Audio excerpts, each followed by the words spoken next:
Começa agora um programa que traz tudo sobre o livro mais lido em todos os tempos. Apresentamos O Som do Livro.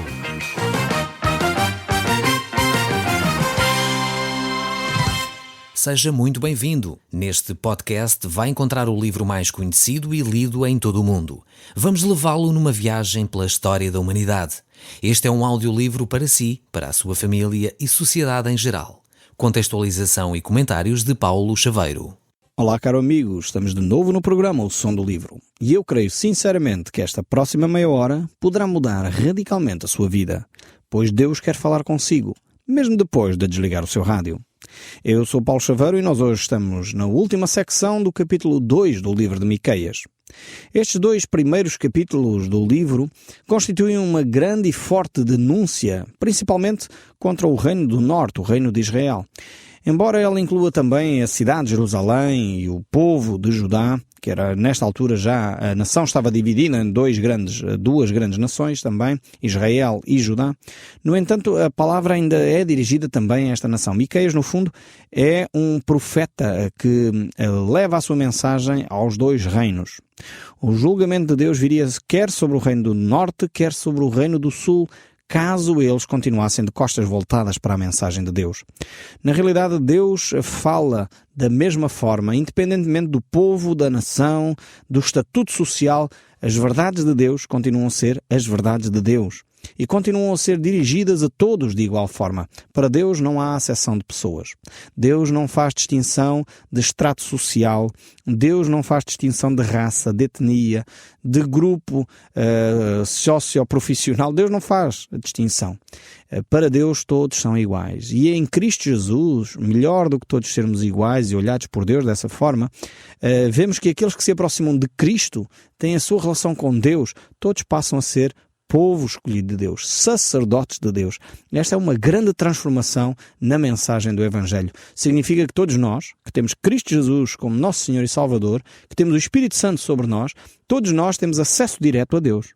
Não precisamos mais de sacerdotes e intermediários, exceto a pessoa de Jesus Cristo. Esta é uma mensagem extremamente revolucionária na mentalidade do povo em Israel.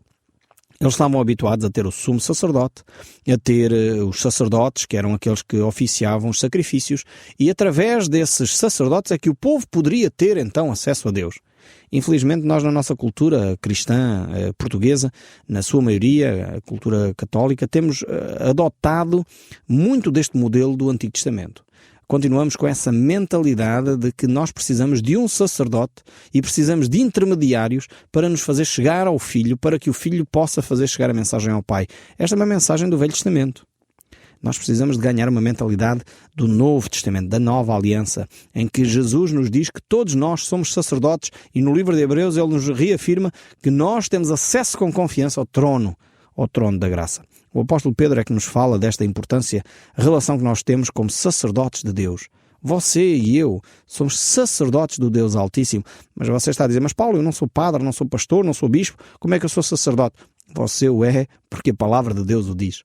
Se você é um cristão genuíno, você é um sacerdote de Deus. Você pode orar a Deus. Você pode interceder pelo seu familiar. Pode interceder pelo seu marido, pela sua esposa. Faz diferença você orar por eles. Você é um sacerdote de Deus para orar por aqueles que não conhecem a Deus. Todos aqueles que são filhos de Deus, todos aqueles que têm uma relação com Jesus Cristo, a Bíblia diz que são sacerdócio universal, sacerdócio de Deus. Que mensagem tremenda! Você e eu não precisamos de mais intermediários, precisamos só de Jesus Cristo, porque Ele é o único intermediário, Ele é o único nome dado entre os homens pelo qual nós podemos ser salvos, é o único mediador entre Deus e os homens, e realmente Jesus é a nossa referência. Eu espero que essa mensagem comece a passar para a nossa mentalidade, que foram décadas, séculos, a nos incutirem outras verdades que não são verdades, outras mensagens que na realidade não estão de acordo com a palavra de Deus, e às vezes em pouco tempo é difícil nós nos conformarmos com o ensino bíblico. Mas leia as cartas de Pedro, leia o livro de Hebreus, são livros no Novo Testamento, referências tremendas a este aspecto do sacerdócio universal, que faz toda a diferença na minha relação com Deus, na minha relação até com aqueles que têm responsabilidades de liderança nas comunidades. A Bíblia não isenta, não apaga os aspectos da liderança. Nós temos que ter respeito por aqueles que são nomeados por Deus e pela Igreja como responsáveis espirituais pela comunidade. A Bíblia fala disto. Portanto, não é passar uma borracha por cima disto e cada um agora por si. Não é este o ensino bíblico. A Bíblia diz que nós devemos respeitar aqueles que são colocados em autoridade. A Bíblia diz que devemos dar honra e honrar aqueles que são servos de Deus. Isto tem que ser, enfim, uma marca significativa dos cristãos também. O desrespeito não faz parte do cristianismo. Portanto, essa ideia de desrespeitar o padre, ou o pastor, ou o bispo, ou aquele que tem autoridade, não é bíblico. A Bíblia diz que nós devemos considerar, honrar aqueles que têm autoridade.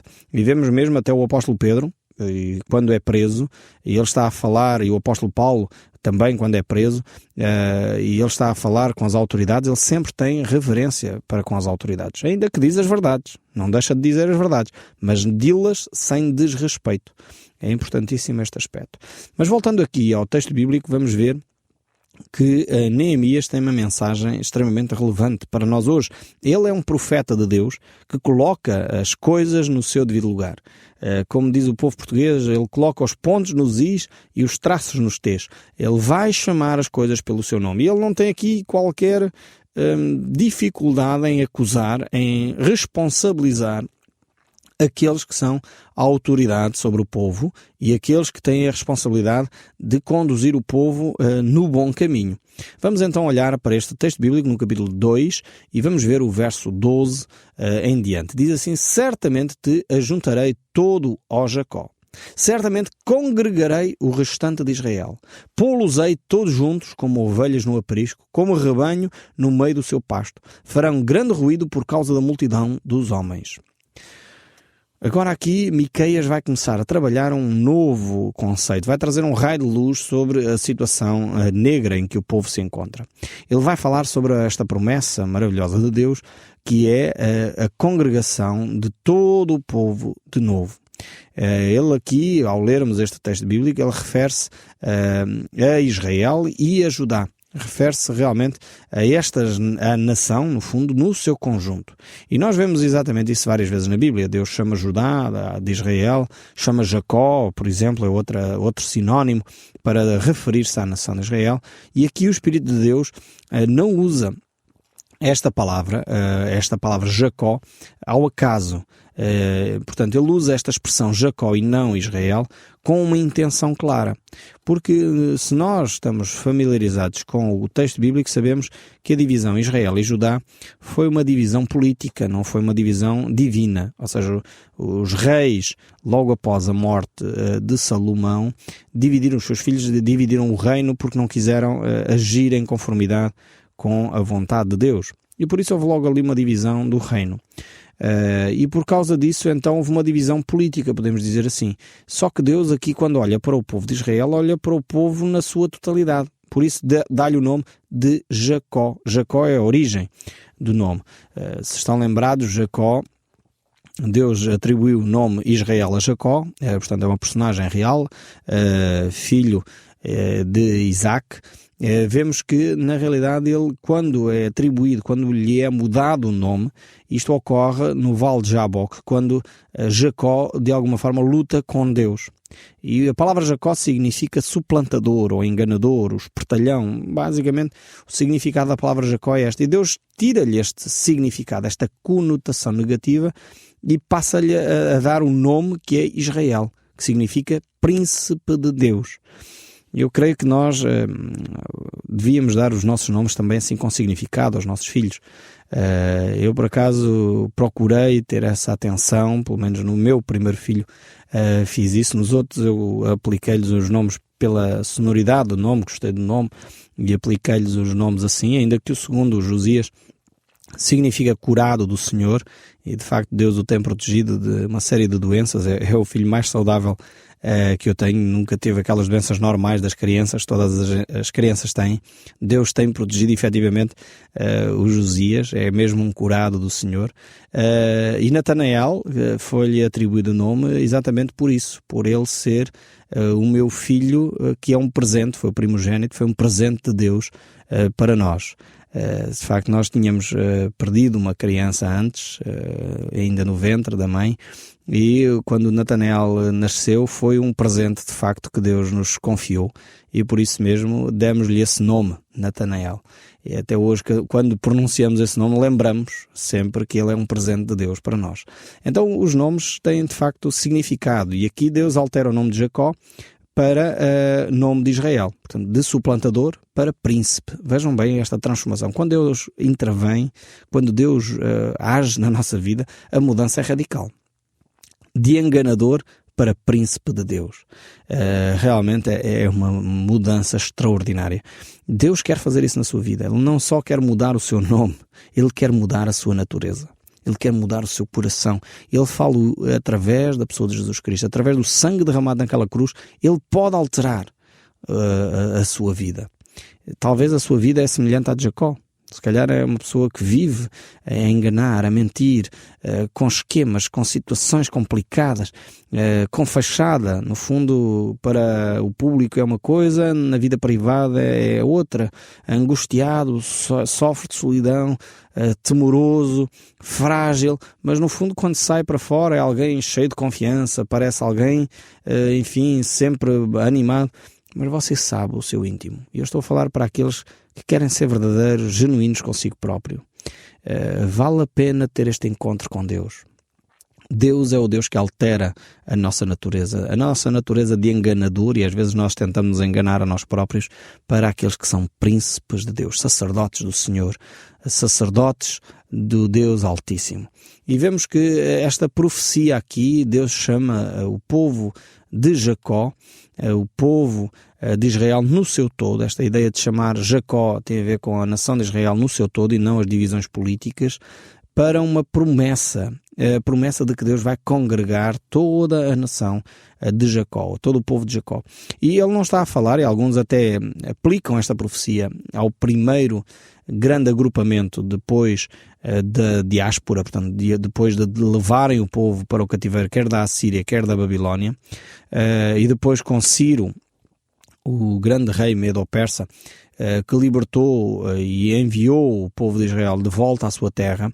Alguns associam esta profecia de Miqueias a esse primeiro grande evento. Outros associam esta profecia de Miqueias ao segundo grande evento, que foi após a Segunda Grande Guerra, cerca de 1948, quando as Nações Unidas declaram o Estado de Israel como uma nova possibilidade, uma nova nação. Israel tinha andado disperso desde o ano 70 da nossa era, portanto praticamente 2000 anos em que o povo de Israel esteve disperso, e ao fim de 2000 anos, pela graça de Deus, creio eu, Deus começou a congregar de novo esta nação para preparar este povo para a vinda de Cristo. Ainda não se concluiu este processo, mas alguns pensam que esta profecia de Miqueias tem o seu cumprimento aí. Eu pessoalmente creio que ainda não é o cumprimento desta profecia, porque aqui fala de um aspecto mais global. Eu creio que esta profecia aqui não se refere nem ao ajuntamento feito por Ciro, que foi uma coisa tremenda, nem ao ajuntamento feito pelas Nações Unidas após a Segunda Grande Guerra. Creio que aqui refere-se sim ao ajuntamento que vai ocorrer quando da segunda vinda de Cristo. Porque aqui fala, e vamos ler de novo este texto para que fique claro: certamente te ajuntarei todo ao Jacó. Porque após a Segunda Grande Guerra vieram alguns milhares de judeus de vários pontos do mundo, mas não foi efetivamente a junção de todo o Jacó, de toda a nação de Israel. Há quem diga ainda que existem mais judeus na cidade de Nova Iorque do que na cidade de Jerusalém. Portanto, continua a haver muitos judeus na diáspora, muitos judeus espalhados pelo mundo. Então significa que ainda não há o ajuntamento de todo o Jacó. Mas aqui há uma promessa desse ajuntamento. Certamente congregarei o restante de Israel, pô-los-ei todos juntos como ovelha no aprisco, como rebanho no meio do seu pasto. Farão um grande ruído por causa da multidão dos homens. Ou seja, aqui é uma referência clara a uma deslocação massiva e maciça de todos os filhos de Jacó, todo o povo de Israel. E eu creio que isso ocorrerá, de facto, quando o Messias, o nosso Senhor Jesus Cristo, vier para estabelecer aí sim o seu reino nesta terra. A Bíblia fala disto, fala dessa grande promessa, e Miqueias mais para a frente vai falar um pouco mais sobre esse reinado de paz que Cristo estabelecerá, e de facto aqui vemos esta congregação dos filhos de Israel que se irão juntar em Israel para este grande evento que é Cristo reinar sobre todo o mundo. Então há aqui uma promessa de restauração, há uma promessa de congregar este remanescente fiel, estes filhos de Israel que se mantêm fiéis ao Senhor e que querem efetivamente honrar a Cristo como Rei sobre toda a terra. Eu creio, no entanto, que hoje em dia a Igreja de Cristo é exatamente o povo de Deus. Não é o povo de Israel, ainda que eles vão ter um papel preponderante na história da humanidade, e a Bíblia também fala deste aspecto. Fala que a nação de Israel terá um papel importante após o arrebatamento da Igreja, vai de novo reassumir um papel importante no meio das nações, ainda que hoje nós verificamos um pequeno país com alguns milhares de habitantes tem um impacto tão grande em termos de notícias. Nós estamos constantemente a receber notícias do Médio Oriente. Vemos como a nação de Israel é uma nação que realmente Deus tem ainda os seus olhos sobre ela. Não quer dizer com isto que a nação de Israel é mais importante que as outras. Creio, como disse, hoje em dia que o povo de Deus na terra é aqueles que são cristãos genuínos, independentemente do rótulo que têm na sua comunidade cristã, mas aqueles que seguem verdadeiramente a Cristo são esses que são o povo de Deus. Deus irá restaurar essa nação e é fundamental hoje que aqueles que são cristãos, e há cristãos no meio do povo de Israel, fiquem firmes, porque o remanescente fiel, aqueles que são fiéis à palavra de Deus, são aqueles que mantêm as nações. Não sei se estão lembrados daquele episódio das Escrituras, que quando o anjo veio para destruir Sodoma e Gomorra, se houvesse 10 justos em Sodoma e Gomorra, a cidade seria poupada. Então o problema não era só o pecado da cidade, o problema era que não havia justos na cidade. E eu creio que muitas nações hoje já teriam sido destruídas também se não tivessem justos a viverem no meio delas. Os cristãos que efetivamente mantêm o sal e a luz no meio de um povo. Então vemos aqui este texto de promessa de Deus para com o povo de Israel, em que Deus congregará esta nação e ela será de facto uma nação ainda que irá ter um papel preponderante no meio das nações do mundo. O verso 13 aqui do capítulo 2 ainda diz: subirá diante deles o que abre caminho, eles romperão, entrarão pelas portas e sairão por elas, e o seu rei irá diante deles e o Senhor à sua frente. Aqui este texto bíblico começa então a descrever o reino de Jesus Cristo. Cristo subirá adiante deste povo. Será o líder não só do povo de Israel, mas o líder em todo o mundo. É ele aquele que há de estabelecer o seu reino aqui na terra. Jesus irá governar, quer os homens queiram, quer não, nesta altura. Ele irá estabelecer o seu reino. Ele não o fez da primeira vez, apesar de os homens o solicitarem para tal.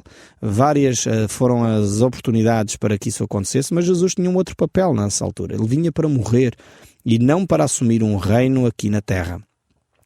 Estamos certamente lembrados na chamado Domingo de Ramos, em que Jesus Cristo entra de uma forma triunfal na cidade de Jerusalém, em que o povo o aclamava como rei, mas ele ainda não assumiu o governo nessa altura. Mas na próxima vez que Jesus Cristo vier entre nós, aí sim, ele irá governar o mundo. Ele irá estabelecer o seu reino. Irá reger as nações, como diz o texto bíblico, com vara de ferro. Não haverá mais possibilidade para injustiça. Por isso aqui o seu reino será um reino que irá estabelecer justiça, irá estabelecer ordem e equidade. Aqui, por isso, o texto bíblico diz que ele é o rei que irá adiante deles. Aqui com esta ideia de que ele mostrará o caminho. Ele é o homem da peleja, o homem que vai à frente para, de facto, libertar as nações. Mas nós somos o povo de Deus que cremos sem ter visto a Cristo. Por isso somos mais bem-aventurados. Como disse Jesus, bem-aventurados os que não viram e creram. E realmente é o desafio de Deus para cada um de nós, que temos hoje o privilégio de crer em Cristo sem que os nossos olhos tivessem visto a Cristo. Então Jesus virá um dia para estabelecer o seu reino. E será um reino que é descrito aqui pelo próprio Miqueias. Miqueias, no capítulo 3, vai-nos falar de Deus que endereça a sua palavra, da advertência, de ameaça contra os sacerdotes, contra os falsos profetas, contra os reis, contra os príncipes, contra os juízes, os nobres. Deus agora continua a manifestar de alguma forma a sua vontade para com este povo. Muitas vezes os líderes destas nações oprimiam os povos. E Deus então vai olhar para estas nações mais uma vez e estabelecer o direito. Diz assim o verso 1 do capítulo 3 do livro de Miqueias. Disse eu, ouvi agora vós, cabeças de Jacó, e vós, chefes da casa de Israel, não é a vós outros que pertence saber o juízo? É uma pergunta que Deus faz, porque os líderes das nações têm a responsabilidade de dirigir os povos, de saber o que é o direito, o que é a justiça, o que é claro. E Deus vai, de facto, julgar estas nações por causa da sua forma de agir. Por isso que o apóstolo Paulo diz aos Romanos, no capítulo 2, verso 1, portanto és indesculpável quando julgas ao homem, quem quer que seja, porque no que julgas ao outro, a ti mesmo te condenas, pois praticas as obras, as próprias coisas que condenas. Vemos que aqueles que têm a responsabilidade de definir leis, de agir em conformidade com as leis, se não o fizerem, Deus vai responsabilizar essas pessoas. É verdade que Natã, por exemplo, quando chegou perto de Davi para apontar o pecado de Davi, ele conta uma história de um homem que tinha um pequeno animal que foi roubado, veio alguém, roubou, que tinha muitos animais para poder fazer um banquete com o animal daquele outro que só tinha um. Davi ficou extremamente irado com essa injustiça e Natã disse, esse homem és tu, que tomaste a mulher de Urias. E na realidade, Davi percebeu ali o seu pecado e arrependeu-se. Deus, quando fala connosco e nos manifesta o nosso pecado, é exatamente para que nós nos possamos arrepender. E é o que ele faz aqui com os líderes desta nação. Ele espera que o povo e estes líderes se arrependam do seu pecado. Por isso ele diz ainda no verso 2 e 3, e deles arrebatais a pele e a carne de cima dos seus ossos, que comeis a carne do meu povo, e lhe arrancais a pele, e lhes esmiuçais os ossos, e repartis como para a panela a carne no meio dos caldeirões. Vemos aqui como estes homens agiam como animais, não há outra expressão. Eles eram como animais, oprimiam o povo até ao tutano, como diz o nosso povo português. Realmente eles tinham uma atitude canibalesca. Que o som deste livro continue a falar consigo, mesmo depois de desligar o seu rádio. Que Deus o abençoe ricamente e até ao próximo programa. O som do livro, uma produção da Rádio Transmundial de Portugal.